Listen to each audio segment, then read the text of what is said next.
back 2010s YouTube, one curly hair routine at a time.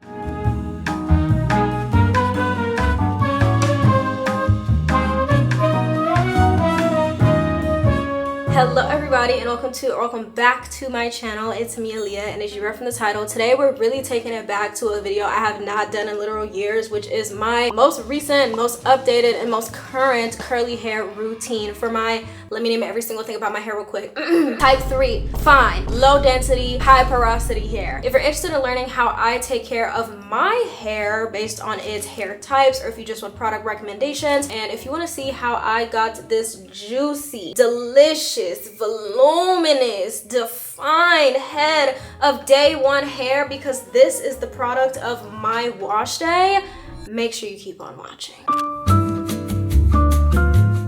Let's head into the bathroom to start the first step of my routine, which is washing my hair, of course. I first had this wash routine done on me when I got my curly cut back in November 2025. And since the results held up so well and checked off all my boxes, I've kept it for 6 months now. I think this washing routine is very effective yet simple in the steps that I go through to achieve my main hair goals, which is hydration and strengthening. I, of course, start by shampooing my hair twice, focusing the first round on my scalp to remove buildup, and the second round getting spots I might have missed and highlighting my ends. And I personally use the AG Care Vita C shampoo and conditioner duo because they both strengthen, moisturize, and add elasticity to my hair, which is what it needs due to it being fine, which means it's prone to breakage. And conditioning is done in 2 steps, and this is probably the most important part of my wash routine. First, going in, of course, with the AG Care conditioner. Like I mentioned, I love this duo, but this conditioner specifically melts my knots away, making this the perfect conditioner for detangling with a brush, a wide tooth comb, or even my fingers. And it's just so gentle and it just works so well with my hair. Next, I go in with the Matrix Food for Soft treatment mask to deep condition my hair. As a high porosity girly, retaining moisture is always so difficult, so using masks such as this one along with tools such as my facial steamer, which is a new addition to my routine, has been absolutely game changing. I usually sit for no more than 5 to 7 minutes under my steamer with my deep conditioner in to prevent overload, and once steamed and rinsed out, I start my styling process. I just rinsed my deep conditioning mask out of my hair, and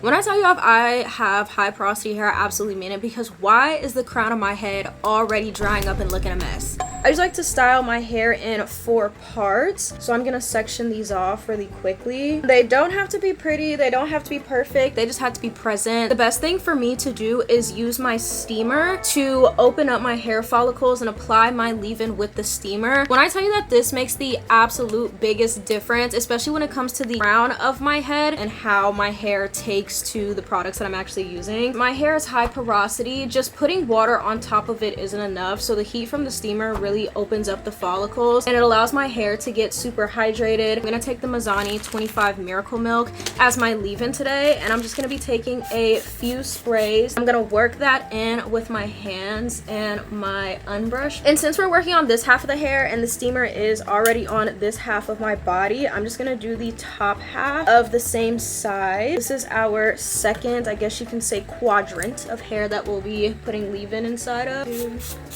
I really like to focus the steam on the crown area as well as the leave-in on the crown area of my hair, because I feel like everybody's crowns of their heads just gives them like a run for their money, so it just makes sense to give it a little more TLC.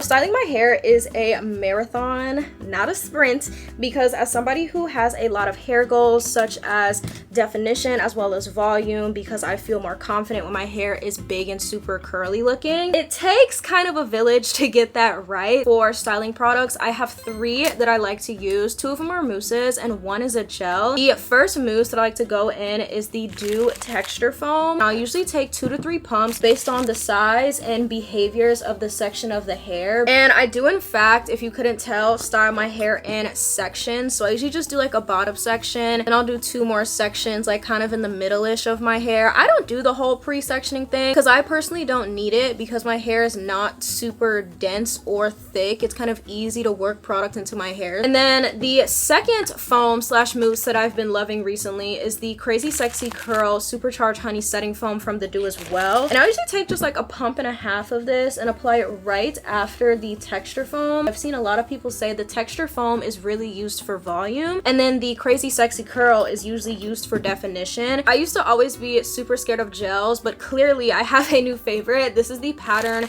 Curl Gel. I usually take half a pump slash a full pump of that and just apply it to whatever section of hair that I'm styling. Once again, it just kind of depends on how the hair is behaving and what I know its regular behavior patterns are. I do in fact use a styling brush. There's been a plethora of styling brushes that have blown up over the past couple years, the Bounce Curl one being the most recent. Back in like 2019, 2020, even like 2018, it was the Denman brush. Basically, the way this works is that you literally put your hair through the things on the side and pull it through, and it clumps them together, making the perfect curl clumping experience. And sometimes I will go through section by section and put my styling products in and then style with the brush, or sometimes I'll go through my entire head and do the gel and the mousse and all that, then go ahead and style it. But I think today I want to go ahead and put all the products throughout my hair first and then go through and style. I used to be really on like curl creams and whatnot, but as I've learned more about my hair and I've experimented with it more, the lighter the product, the better my hair absolutely turns out, because it's so fine. It's so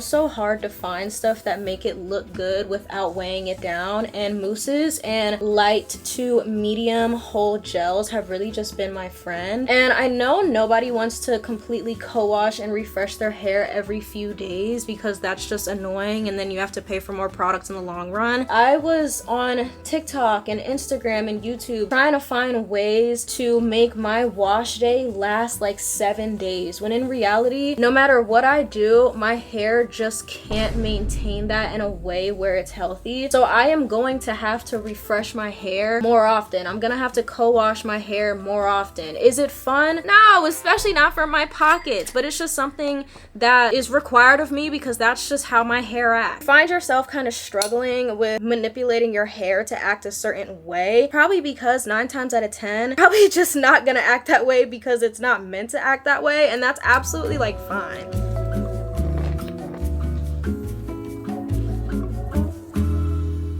The crown area that usually gives me a lot of trouble, and you can tell just based on this there is a lot of dryness and frizz already. There's nothing really I can do about that other than rehydrate, but trust me, this amount of frizz is absolutely delicious, because there was a point where this would be like doubled, like it's so bad. And I would ask like longtime hairdressers as well as my curl specialist who does my curly hair, like what can I do to prevent this? And they were literally just like, sometimes your hair just does stuff because that's what it knows what to do, and there's nothing you can really change about your hair chemistry and stuff like that except work with and control what you can. So usually what I'll do is I'll go absolutely ham, no sandwich, on this part of my hair with the curl product. I usually double, even sometimes triple, or even change out specific products for the crown part of my hair, and it's because this part of my hair just needs a little extra help. My hair is technically styled. Look how juicy. She keep it juicy, she eat that lunch. But sadly, we're not done. We still have 2 very important steps. One is going in with my styling brush like I mentioned before. Bring the brush through, comb it through, call it a day. Let it drop. I feel like a lot of people struggle with finger coiling because they usually go the wrong way. But usually how I tell the pieces that I want to finger coil which way I should go, I look at the bottom of the hair, and based on which way the spiral's going, I will just go in that general direction. And if it doesn't take to that direction, I will just go on the opposite one.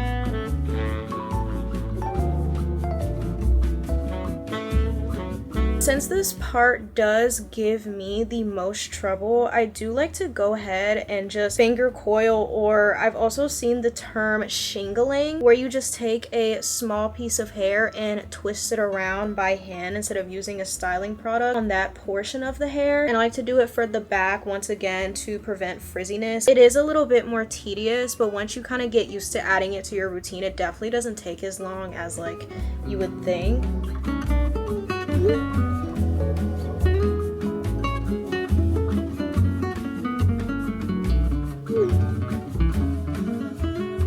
start styling my bangs, so the way I do this is I like to style this part of my hair in thin rows. We're going to do the same styling method that we've been doing for the rest of my hair, and this is where I really like to separate my curls and shingle slash finger coil them because they are in the front. And something that I want to really highlight here is that however you style and have your hair sit while you're adding the product to it, that's how it's going to stay. So I'm very intentional where I lay these curls and coils, especially when it comes to my bangs. Then as we move throughout this section, I have some pieces that are on the outer parts of this like box that I created, and I like to bring those down to fill in the gaps of my hair. And that's because that's where these hairs are supposed to go. We just take the brush through and then break up those big clumps into smaller ones.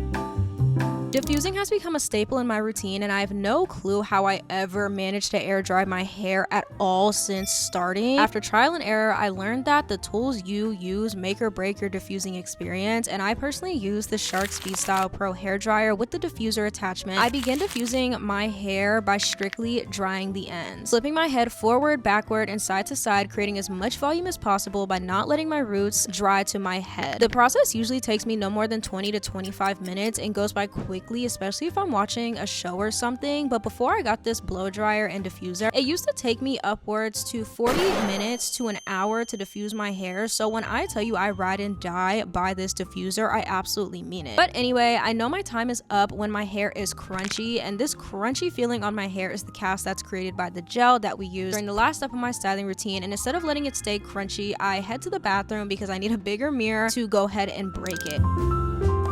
Breaking the cast is the most tedious part of my hair routine because it takes the most time out of everything. Working from top to bottom, I go in with 1 to 2 drops of the weightless K18 molecular repair oil that strengthens, reduces frizz, and repairs damage with my palms and fingertips to separate curls one by one, being as gentle as I can be. As I finish each section, I use a metal pick to lift my roots up off my head and seal the section with the K18 Astro Lift Reparative Volume Spray. Volume is definitely achievable and doable without this spray, and I definitely managed it for years because trust, my hair used to get big, and it still does. The process easier now since the spray lasts 2 days and it reverses bounce depleting damage, so you know I'm all over that. I've rebought this spray so many times over the last few months because it's just become a staple, and along with the oil, these are my 2 personal favorite K18 products.